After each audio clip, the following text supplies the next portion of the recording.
Okay, anybody? When was the introduction year of the HP-65? You be quiet. Anybody? 74, exactly. And what year is it right now?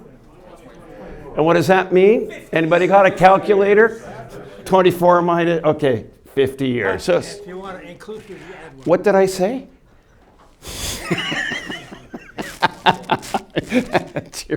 So 50 years, and I was surprised somebody didn't give a talk because this calculator is so important. It's one of the reasons, as Richard gave in his talk 2-3 years ago, what we started. And I missed that because it was the COVID era, so if you were traveling, you didn't see that. So I decided to do this, and of course, that's to get your attention. And we'll move on. So, the introduction of the HP-65. And it was also known as a blue screen, the superstar. The shark was the PC-13. Now, there's a tie-in here on physical production of calculators in this era. And that's why I have these two together. It's the 50th birthday. There's the package when it arrived, if you bought the super package. That's the original box. Those are original manuals. That one there is the one that's passing around right now. And How much was it? oh, I don't know, because no, would you people want to wait for the show, please? Honestly. So there's the HP-65 and the power unit. Mine's been repaired here. That's why it's got the 2 yellow keys. I should do that better. Nice leather pouch. These are, oh, look at that navigation pack. I wonder why I have that one. And those are the packs. They get beautifully done. Absolutely exquisite. And here you go for all those that are jumping ahead on the slide. Now, if you had $795 to spend in 74, this, would you wait, please? Because there's the next slide. That is what that machine cost you in 1975 in inflationary dollars adjusted to 2024. And if you don't have a Lamborghini, then that is an awful lot of money that you're going to have to think about. So how revolutionary was it? I could add. Hi, how you doing, Tom? What's up? For what it's worth, I'm not going to take away any of your fire, but so I got mine in 75. Olympic sales in LA knocked $100 off, so it only cost me $700. Okay, okay. I'm going to go home now, and I'm going to take my toys. You're being sent a message. Power. It's not just a calculator, it's the HP-35 with its impressive transcendental functions. Replacing the slide rule effectively, except in my statistics course because he was behind the times. But it's also programmable, which is nice. It's ease of use, RPN, line stroke, keystroke programming. Simple, even for somebody like me who learned programming on Algol W. You know, a teaching language. I didn't want to teach, I wanted Fortran, but no, I had to take Algol W.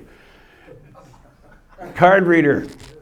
The card reader expanded its capability because, of course, as I had to explain to my Adobe nephew, who's a senior scientist at 40.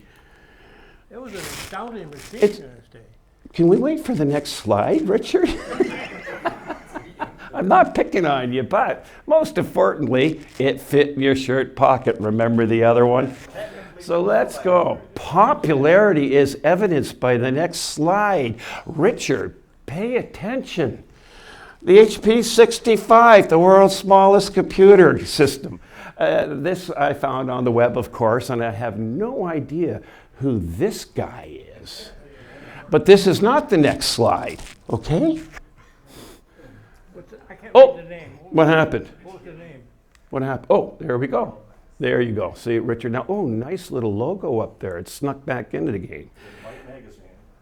See, Richard's talk. HCC 2021, what we started. So, what did its arrival create? Well, look at Richard's talk. This here is the next slide, okay? Well, of course there is. There's HC 2024 direct line from the 65 notes, which Richard started, which became PPC in 78. And then some things happened around then.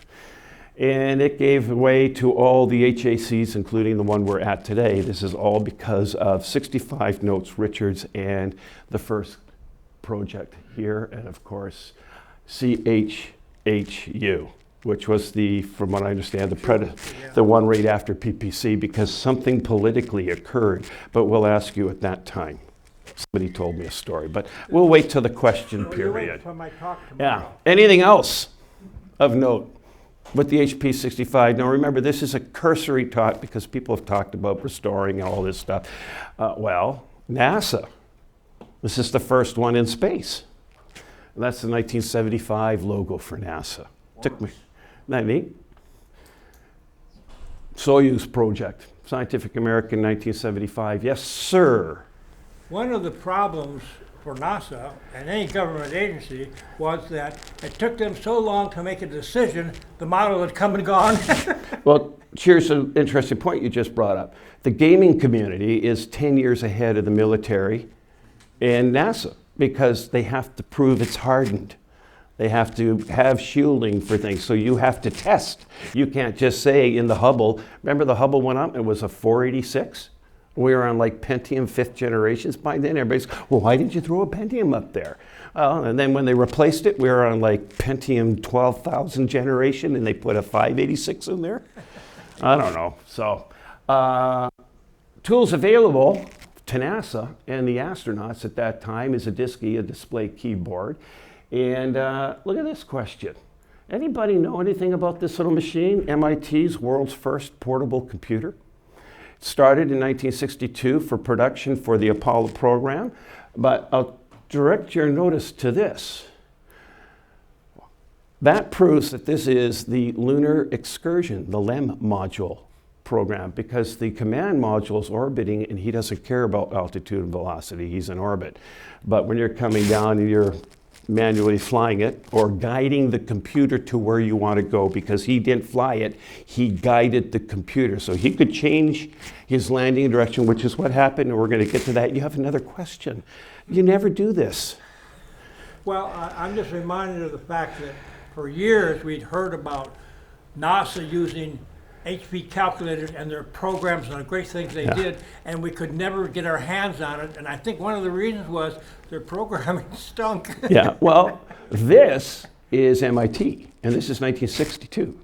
We're talking about yeah. HP calculators. So we're going to get to that because we're not there. So now we're in NASA. Now we've got the HP calculating the programs. This is the structure of all computing languages. Verb, noun, action, and action on what. So that's your structure in a sentence for computing. So what else did we get in this? Well, the astronauts had and this is the model, they had the 6-inch Picket. Who's Mr. Slide Rule? Mr. Slide Rule's not here? Well, Well, you're not his nickname. He was here just earlier. There he is, Mr. Slide Rule. So do you have one of these? I use the motion circular. Oh yeah, well so did I. But I mean, you slide rule, I thought you were collecting too. So this is the actual one that these guys carried in their pockets in space. Bob's got a very good collection. Yeah, well so do I. I've got about 85 various, yeah. And what else did the astronauts have for tooling? This is a 1965 Omega Speedmaster, and there's a whole story about how this was selected. When Apollo 13 had to go silent and turn all the electrics off, anybody here wearing an astronaut or an Accutron tuning fork? There we are. Gives this gentleman $1.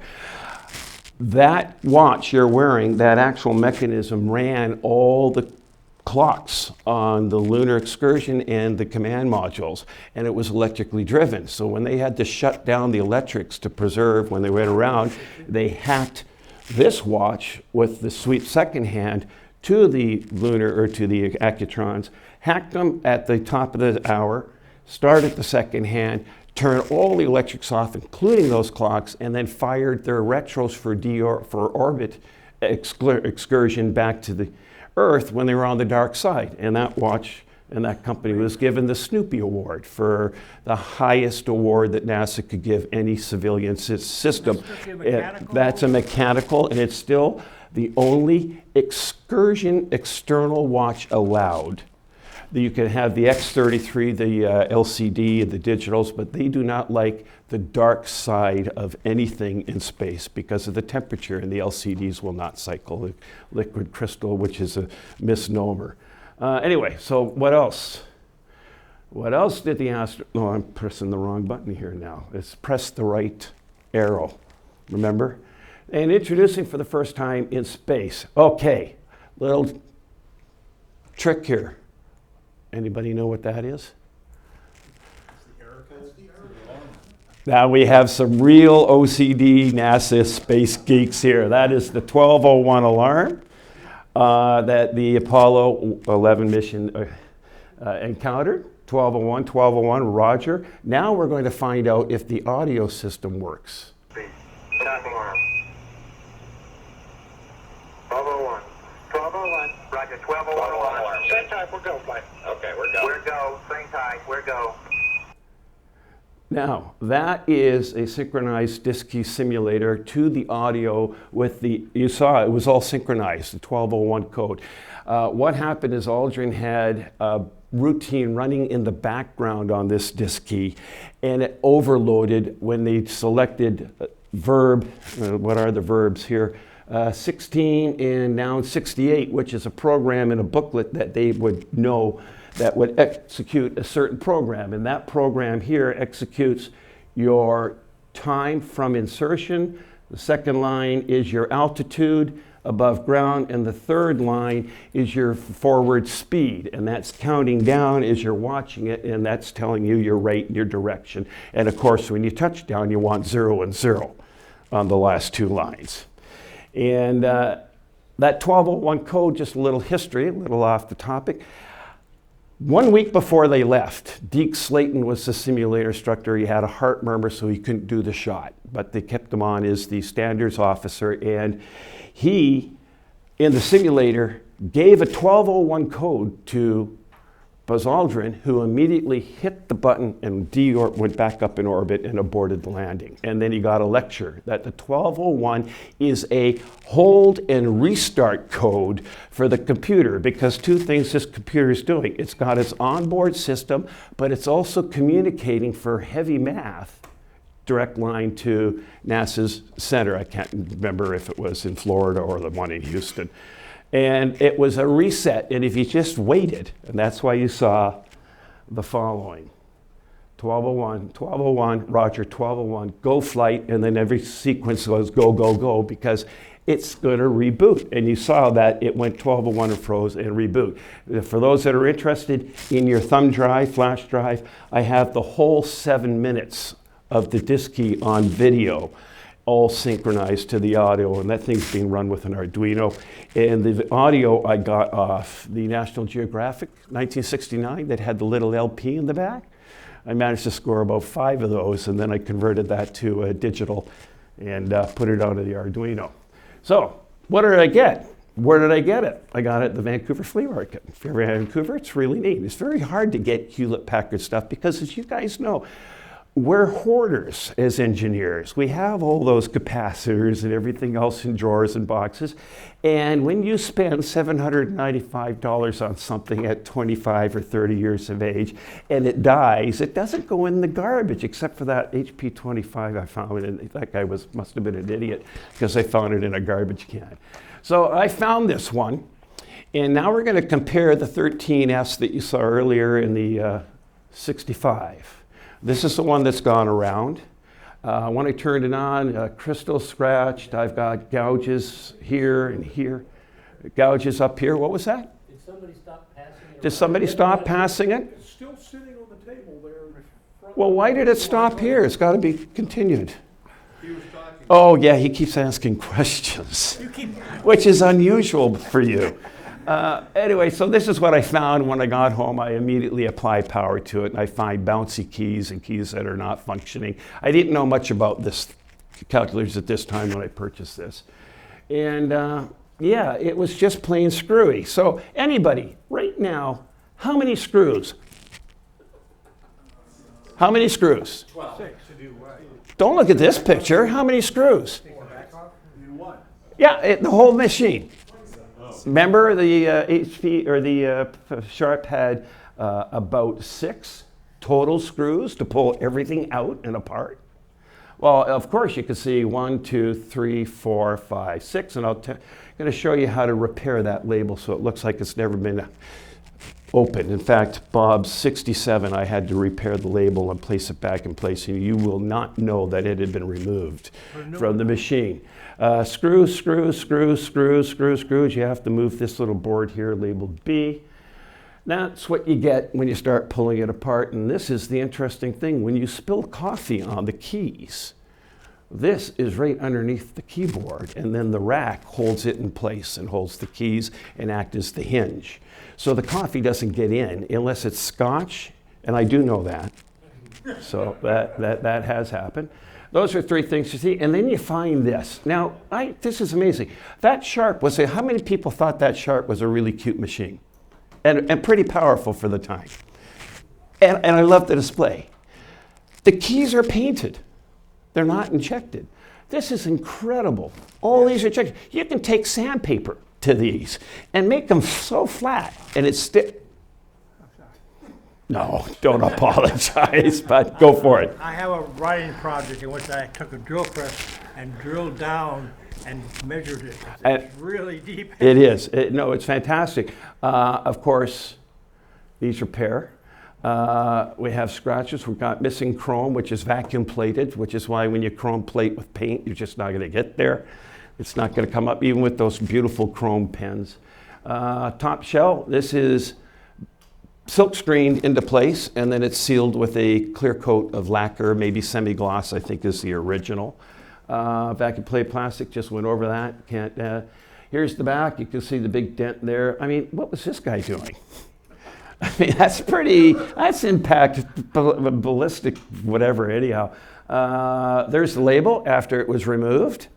Then what I do is I soak that, and I use something that's it's a label remover, but it's SMS manufacturer label remover, and it smells just like pure oranges. It's wonderful. It's 1,000 times stronger than Goop. Gooby Gone. Oh, Goop? Not Goop. Gooby Gone. Gooby Gone. And it will not affect the paint. It doesn't affect the plastic, and you can let it soak overnight, and then I just take a credit card and scoop off all the contact cement. There is the shell. This is the physical repair work of the shell. Nothing was missing on the silk screening, a little bit worn up here from where he was fingering the use of, because it is an old machine. When I got it, it was 40. I've masked it off, and then I treated it with a clear coat for plastic. So Tamiya or Testers, I don't think Testers exists anymore as a company, but clear coat for plastic is what you're looking for. So interestingly enough, those are all the little bits. So those are the little bits, and you see screws, screws, screws. There are a lot more screws. We're going to get to the count. There are the bigger bits on the right, and we'll get to all this stuff in the middle. The card reader. All this stuff is in your book? Oh, no. You see, you just keep scooping on my slides here, Richard. Okay, A, B, C, D, E, F, and I do all my photography on blue backgrounds. Yes, I'm not consistent on the exposure because I'm trying to get the exposure of this correct. So, but if you see a picture with a blue background, it's probably by me if it's been hacked installed. And with the yellow frames, well, that's just for here because yellow in a dark room on a colored background is high contrast. And it's OCD because I'm containing everything in little walls. You should see my flight bag. When I go through London security, the guy goes, "Oh, you were here 3 months ago." Oh yeah, because I've got 23 matching boxes with labels on them, and that's because I am a scatterbrain. And I have to physically and mentally organize stuff, especially if I'm going to work, to keep it focused. Otherwise, I just start, I'm rambling. Anyway, so card reader control PCA, that was that big long thing that goes way down to about here. Card reader connecting wires, and there's 2 types. Some are pre-soldered that go into sockets. Those are nice. Bob's HP-67 was that type. Others are soldered into the socket.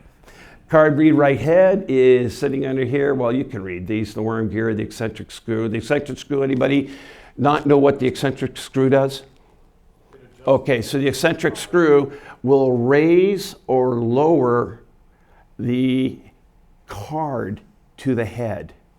And technically, you set it by current reading. You see the draw on the motor, and you set it to current. Now, if you don't have that kind of equipment, you can set it by sound, and then you might have to go back in. And as you turn it, it's eccentric, so it raises and lowers the head. So you get the correct read. It's got to be the correct read. Card reader drive motor, beautiful little motors, they really are. And the problematic pinch roller. But I'm going to show you something on the pinch roller here. You can barely see it, but if I remember, and I wrote this down, press the right arrow key. The back, we'll get to the pinch roller. Here's the back. Well, how many screws did we have in the front? We had 6 on the front. We got 5 is 11. You can move and remove the yellow ones. Do not mess with the red ones. In fact, I think they're glued in place. You really have to manhandle. And those screws with the balls, which you will see, which sit underneath here, when you screw down, you raise the forks. You release the screw, you lower the forks. Those forks contact gold contacts on the PCA, and as the card goes through, it pushes the rollers and the balls, and these contact the board mechanically, very analog, and it detects the entry of the card, sends a signal, detects the read of the card, and it detects the exit physically of the card. The card also has a magnetic message at the end telling you that the card is over. It's like an end command. And that drove me wild with his 67 because it wasn't reading any of my test cards until I used his to write a test card. And now his works perfectly and reads at 100%. That's Bob's right arrow key. And for those of you who always wonder, which of those damn gold prongs, which one's B plus and which one's negative? Well, you gotta set. So there you go. There are 22 screws in this. That's pretty amazing for a handheld calculator. So it was built to be taken apart and put back together, and it damn well better be at $4,000 in 2024 cash. But we're not yet done. Anybody know where the 2 more screws are? They hold the motor in place. Oh, go home. It holds the motor in place. There are 2 fine screws that hold the motor in place. So here are the parts. I remember I was talking about the prongs moving up and down. They're driven by these balls in the roller. These 2 brass cones are what you were referring to, Richard, that the HP-67 guys, when they built the 67 design, it did not talk or tear a 65 apart. Yes, sir. Are the balls all the same size? Yes. I could go on about that one, but yeah, they are. The balls are all the same size and there's a roller. And these bronze clips were missed by the designers of the prototypes of the 67, and the cards wouldn't go through, and they had to go get a 65 and figure out what the hell was going on. That, as the card goes through, these bronze rollers push the card against the lower fence, so it's constantly in the same position as it drags across the card read head. We got a pinch roller. There it is. We're going to take a look. And this is the eccentric screw, which raises or lowers the pinch roller, pressing the card into the head, which is, if it's pressing too hard, it's going to draw a lot of current, which is why the manual on the 97, 67, 65, and all the other pinch rollers tell you to calibrate by the current. Why perform this type of surgery? Where's the pinch roller? 2 things happen to the pinch roller depending on how it's stored. Number 1, it may be stored, and this turns rock hard with a gooey center like a Fig Newton, or an Eskimo or a polar bear eating an igloo. Crunchy on the outside, ooey and gooey on the inside. Or it just goes pure gooey. This is a close-up of the worm gear. Of course, the B plus and the positive negative wire going to the motor. And this worm gear right here enters the plastic housing. There's a ball bearing right here, and this is an HP-65, and that worm gear is longer than a 67 worm gear. And if you think they're identical, and you put that one, and then screw that screw and that screw, which is retaining the motor, in, it drives this shaft into the bearing and pushes it out the other end and cracks the housing. I don't know how I found out that. So then I tore it all apart, and you have that thing that, oh, I wish it was 15 seconds ago. You ever get that feeling where you're going, ah, if it was only 10 seconds ago and I knew? Well, I didn't know, so then I get the micrometer out and I measure it, and yeah, sure enough. And that's in the book. The book. There is a book. Why perform this type of surgery? Well, here you go. 2 fixes. I use this one. I prefer it because with this is 100% of the pinch roller is contacting the card. You have 100% of the grip. The second thing is it's closest to the design of the original rubber. I assume that you're talking about using tubing as opposed to O-ring. Now, yes, so the first one is the tubing. So this is the tubing. However, and I have tried to find some, I picked up 50 feet in 2009, the 50th anniversary, and built some and gave a talk at HHC. And this is military rated fuel line, silicone tubing. They in the military suffer from OCD. He's laughing. They put the hole right down the middle of the tube, so the tube is not eccentric and wobbling. O-rings, same thing, but an O-ring has 2 pinpoints and the friction coat. Now it does work. Bob 67 has that. Somebody else did it. I put a new couple in his. So I like the tube. Okay, I got a question coming up here. The card reader motor. The card reader motor assembly, the motor pivot, which is the axle. The aluminum sleeve, the rubber couple. This is the second ooey gooey Fig Newton failure point. People call this a clutch. It's not a clutch. You are supposed to be able to grab the motor and stop it. A clutch where you can grab the motor and people think, oh, but it's allowed to spin so it doesn't burn the motor out. Well, you're not burning the motor out. That is strictly a couple between the width of that and the width of the reception in the worm gear. It's not identical. They're 2 different diameters, outer diameters of those 2 axles. Also, and I haven't found any other, it's called, I did see a reference, it's a dampening couple. So not only is it a couple, because it's rubber, it's taking the vibration and dampening it. That's the only, now I have no source other than the word dampening couple. I haven't found anybody who can tell me exactly that that's supposed to take the vibration, but the word dampening suggests something. Either it's getting wet or it's vibrating. Does anybody remember the infamous card repair from 2014? You can get it on YouTube. It's me up front, it's Bob on the ground, and about 4 others all on the ground looking for one of the little white balls, and we spent 15 minutes while he videotaped the entire incident. And guess where the little ball fell? It fell and went bounce, bounce, bounce. And I go, oh my gosh, where'd the ball go? And it bounced right into the part tray. So I got up and I said, okay, well, that's the end of the video. And then I started cleaning up, and there was the ball in the parts tray where it belonged. And by the way, it was an extremely successful repair. So that's the infamous 2014. In fact, that is a HP-41. I just borrowed the pictures from the book. There's no book. Now, there are fixes, and this is a repeat, so I won't stay too long because you can find the 2009 video. You are going to see the book, but I haven't got that rubber silicone part anymore. So what I do is, this is an Apple iPod earbud that's all fractured and no good. So I've got like this much wire, and I cut it and pull out the wiring, and it just happens to be absolutely perfect to fit in that little sleeve.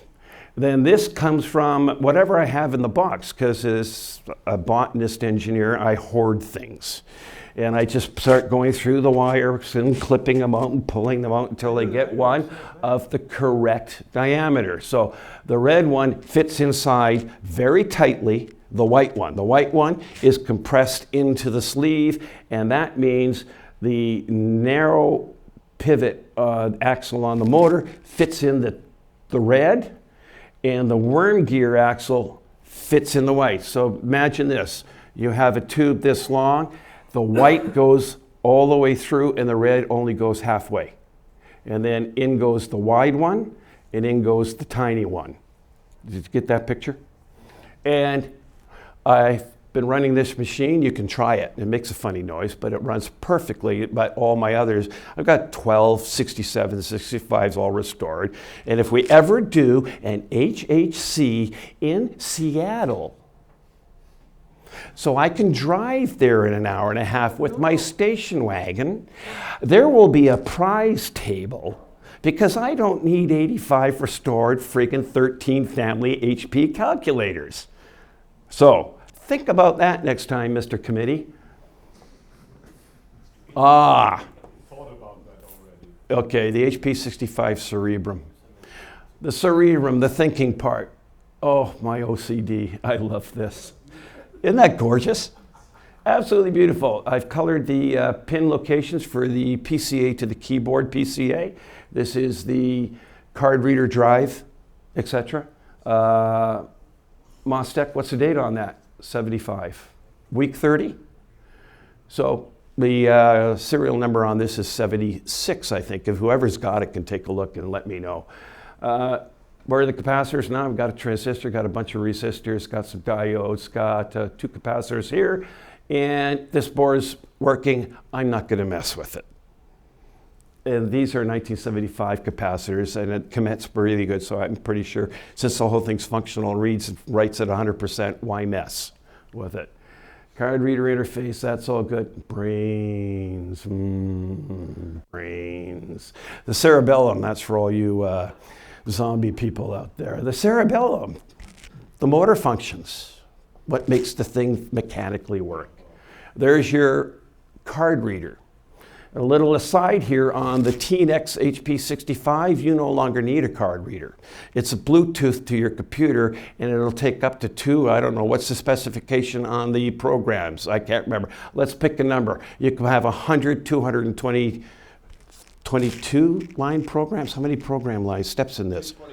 224. So you can have, 65? yeah, this 100. And on the 67, you can do the TNX. So that's right. This is a 65, so I stand corrected. Well, I am standing, and I am corrected. 1978, week 76.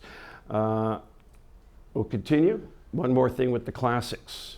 When you're working on a classic, including the only Woodstock that looks like a classic. Anybody got a name for that? Probably don't think about this. Is a 67 a Woodstock or a classic? Woodstock. It's a Woodstock, but what does it look like? Exactly like a 65 and all the other form factors. Woodstock, so watch the charging. So on all classics, this little key, and who's got that 3-prong? Somebody was talking about the 3-pronged power supply. Right. When you push that power supply in, your pronged wall adapter, it disconnects this connection here, which is disconnecting the battery system from the power supply. If you pull this out and you actually do the full surgery right to the board and then you assemble it to the point where you can apply power to test the screen without putting it totally reassembled in your jig, you must clip these 2 wires together and short them. That's all there's to it, because I learned that the hard way. Son of a, why is this thing not lighting up? I've done everything right. It's not like, not I realized by looking at the mechanics, I have to short these 2. This is what is happening right now. These 2 are connected, and that's without the plug in it. So obviously it's supposed to be connected, and that is how that works. Now, I've just assembled it. So this is what it looks like now, which is pretty darn good, I think. And that's the one you're looking at. Where is it, by the way? Okay, excellent. And the label's back on. Now, there's 2 schools of thought. I don't put the screws back in, because this thing isn't sitting in a car in a briefcase and going around and stuff that's on display. I like the label back in. There's another 2, when I repair them, I won't put the label on, I'll put the screws, and you can do whatever you want if you get it back or if you get one fixed by me. So that gets done. But let's take a look at the interesting appendices, because everybody's thinking book. Well, about 14 years ago, I found out about, not about HHC, but I had a book that I bought in '79. I bought a bunch of books. I bought a Vladic's big red book on using the extended memory on the 49. I bought the 41C. And I had his book, I had Wick's book, I had another book by Vladic. And I started doing searches because I was fixing, and I saw Vladic's name in his collecting book, and I called him or emailed him. And I said, you don't know me from a hole in the ground, but I'll talk your ear off in the future. Come on, laugh. So I said, where can I get a copy of your book? And he said, well, call Guy Ball in LA. And I said, no, I'm going to be in London next week. Are you anywhere near Kensington Palace and Kensington Hotel? He says, yeah, I'm about 3 minutes from there. I said, well, let's go for dinner. I'll buy you dinner and you can sign my books and I'll buy a book off you. And we've been steadfast friends ever since. And he said, I'm doing a reissue on the book, his collecting HPs. And I would like a whole new section on restorations. And I've been following you on the HP Museum. So would you do me a favor and do a restoration chapter for my book? And I did, and I showed up about 4 months later when I completed what I thought would work in his book, and he took one look at it and he said, absolutely not. And I said, oh, why? He said, because that's a standalone publication and it's not going on my book, you're going to publish it. Well, I thought, okay, well, shut up. So instead of publishing it, I will do every single family out of your book, which meant for the next 6 years, I had to find every single HP. Now in Canada, you don't. They don't exist. You go to the universities, they don't have an HP shelf. They did when I was there in '78 and '75. They don't now. You go to flea markets, that is the only HP calculator after 30 years of going to that flea market that I found.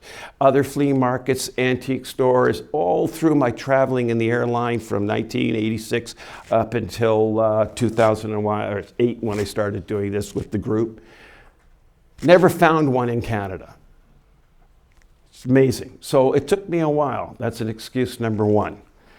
All right, so Eric Smith, where is he? Well, there he is. It's the hair. It keeps throwing me. From Eric Smith's wonderful compendium of useless facts and wisdom. These came from his site at Brouhaha, an absolutely wonderful resource on the actual chips that are used and their names. Hey, Eric, you recognize that?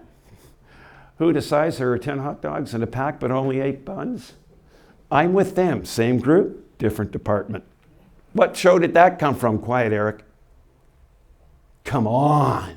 Greatest science fiction show ever done in the 90s, and actually today, because I still watch it. BB5. Yeah. Babylon 5. I'm with them. Different department.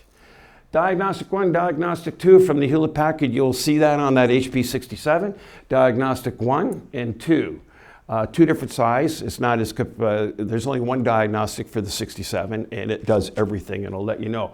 So if you run diagnostic 1, it'll display a number. You look over here and that's where the system failed. You look in the chipset, you will find out which chip is failing. You get to repair it. On this one, you run it, and this one, user diagnostic 1, I gotta read this one. You run it, and you single step and you compare the answers all the way through.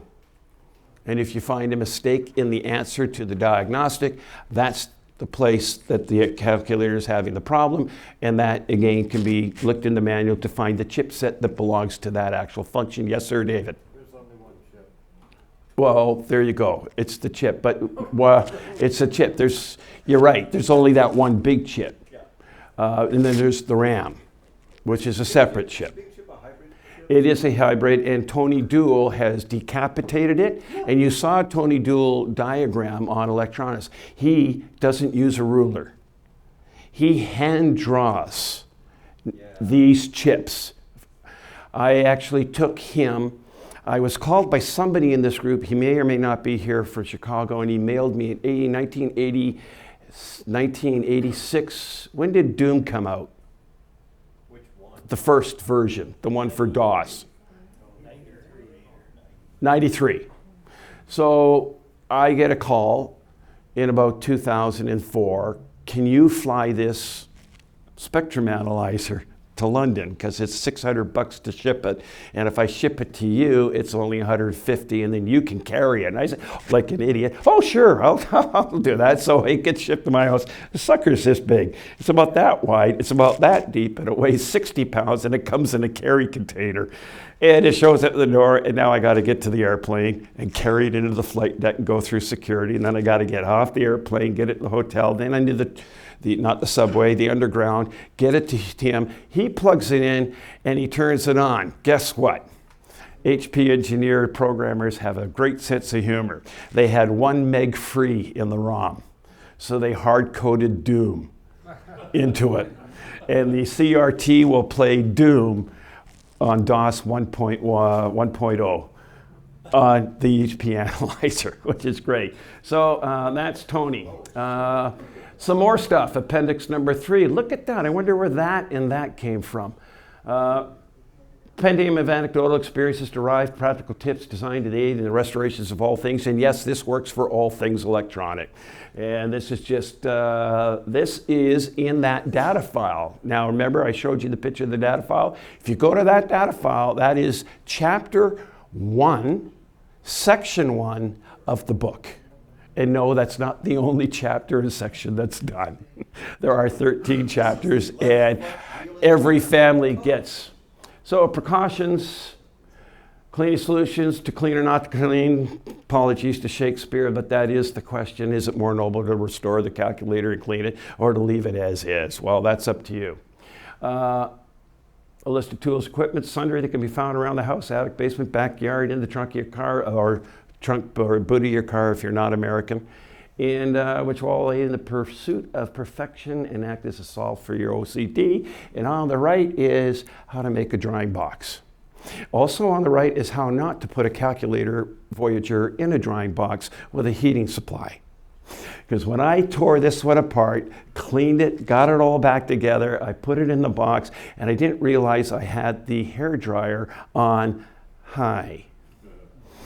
And I ran it, and I came back half an hour later, and the screen was black. And I went, well, I'm glad I've got 4 others. Let's not talk about this one. And about half an hour later, the screen was clear. And it works perfectly. That's actually my Mint one. So I would caution you, have this little sucker on cold. And that's why I shy away from heat guns when I do this. I find the heat is a lot better. So what do we got here? I got a lot of this information from the museum, Dave Hicks Museum, and Wojtek Jeziowicz. Kudo, is I'm correct? How do you pronounce that? Jeziowicz. Yeah. Well, it depends if you're from North Poland, San Diego, or South Poland. Okay, you're obviously. Look at this, and if you, on your thumb drive, are connected to the internet, you just click these and it'll take you right to these points. Oh, look at that. A guide to the restoration of Hewlett-Packard Concert, unpublished, to be announced. Wojtek and I have a competition for next HHC. My completion, am I going to beat him, or is he going to beat me on his rewrite? He's doing 2 projects. One's a rewrite in the book, and I don't know what the other one is. And I don't know who this guy is, but he's sitting right there. And that is the most incredible work I've ever seen that anybody can do. 1 million articles, and no one's paying him. I think we all should let him buy us dinner one night. Jake, thank you very much for your thumb drives. They're absolutely wonderful, and I had to scavenge one today to get the data file picture, because they're not at the HCC, well, whatever they are. Eric, I just love his title. Brouhaha, Eric's eccentric emporium of egregiously effervescent effluvium, and etc. Thank you, Eric. Your work is fantastic. This was a shorter one, and of course there are many, isn't that really neat? Many others that I've, oh damn, it snuck back in. Okay, we're done. Any questions? Yeah. Not so much a question, but maybe a confirmation. I've been reading lately that where people have experienced leaks inside of an LCD display, that applying heat can actually drive it back. Now, what is the leak? Does anybody understand does anybody know not how an LCD panel is built? Yes, it's layers. It's layers with the glass or the plastic etched into, a 7-segment display, or in the HP's case, a dot matrix, or in the 41's case, how many segments in an HP 41? 14, thank you. Yeah, I think Eric looked that up, and Eric's egregiously effluent. Anyway, so what happens is the bonding, the glass, the bonding, the glue, lets go and ages, and now it lifts. So I have actually taken an original first generation Epson Seiko Japanese domestic market digital watch. These things, if they're working, $6,000, $7,000, but all of them have bled. Big black ink blot in the middle. And what you do, and what I just did with one, is I massaged it over 2 hours.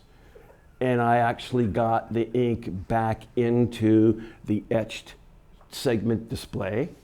And then the heat, and under a very slight pressure to hold it together, and put it back in that watch. And I went from nothing to fully functional, but I don't know how long it's going to last. But it's due to the glue. The second thing that happens to LCDs is the polarizer. One underneath the layer, one on top of the layer. And of course the LCD, which is not a liquid, it's a crystal behaving like a liquid. And as you throw a charge through it, it lines up with either polarizer. And that's how you get the display in some. You can actually reverse the polarization on any of these and have the numbers light and the background black by shifting the polarization. The polarizers deteriorate and degrade due to UV light or your laboratory atmosphere, whatever's going on. And the third thing happens is the actual crystals demagnetize, and it's called poisoning. And they no longer react at all. And you will see a dark black screen all the way, because there, as Kubo says, noise and randomly associated within visually. And they're a perfect random number generator if you can ever get them to work. Any other questions? Oh, come on. Thank you. Okay. I have a question. Who decided on the angle of the polarizer in the display? Joe Horn, I'm so mad that he's not here, did a talk on polarization. Anybody here use polarizing glasses? Yes. In the military, my father, and we don't do this in civilian, Dad flew airplanes from 46 up to 98 when he retired, 1998, not the age of 98. And in the military, they would put they had the windscreens were polarized. And to practice flying without a horizon, they put on polarized lenses at 90 degrees to the polarized, so they could see all the dash, but the outside was pure black, and they could simulate full instrument-rated flying without any visual acuity. Now, if you take an HP and have a pair of polarized glasses, take them off, put them down over the HP with the light on, sunlight, because these LEDs are putting out polarized light and they will affect, and then rotate the glasses. And you will notice that you cannot use an HP in some cases, and that they are different angles. So I don't know what the standard about how it was laid, if it was, but what you do, and I just repaired an HP, the entire 41, the entire upper polarized had lifted like a cataract. And I managed to peel it off, and I have polarized sheets. All these LCD panels have polarized. So you can go on to Amazon and buy a sheet of polarized for your LCD panel here. And then you sit down and you have to rotate it to get it aligned correctly, then mark it, cut it, and put it in place. So yeah, I don't know to answer your question. Or if there is even a standard, unless a run has a standard and the next run has a different standard. I would suspect there has to be a standard if it's mechanically made, automatically made. Question, answer, timeout, done. If you want blank segments with a black background, Yes. the polarizer 90 degrees from its normal. That's what I said. You can have white digits with a black background. Some people do that to watches. What the hell? There it is. I thought it was the eye flashing. Okay, we're done. Time's up. Thank you.